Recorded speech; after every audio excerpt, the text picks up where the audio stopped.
yuxumsan. Sevdiğim yüreğim seninledir. Hey, yanımda olan da bütün dünya görünür. Seherler mesajın gelir telefona.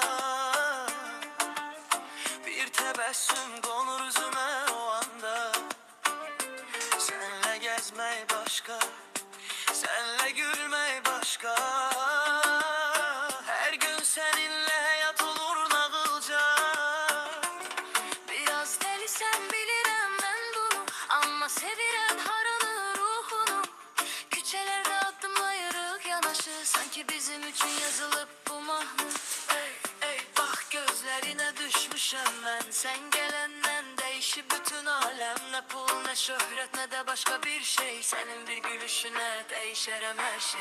Sevdiğim sen benim yuxumsan. Gülüşünle güneş doğursan. Sevdiğim yüreğim seninledir. Yanımda olan da dünya görünür. Sevdiğim sen benim yuxumsan, adınla güllerim renklenir. Sevdiğim bu sözler yüreğimden, sen oldukça sevgim büyür. Elim elinde, yüreğim ritimde. Adın dolaşır gece gündüz fikrimde. Bu sevgide yoktur hiçbir oyun. Senle geçsin ömrümün her günü. Senle renklenir bütün arzularım, sene yazılır en güzel mahnılarım. Sen gülende susur içimde keder, senle açılır sabahın seher.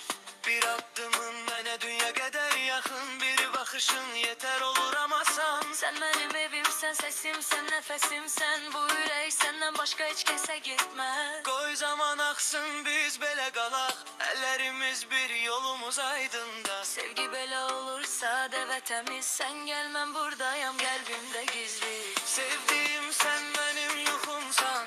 Gülüşünle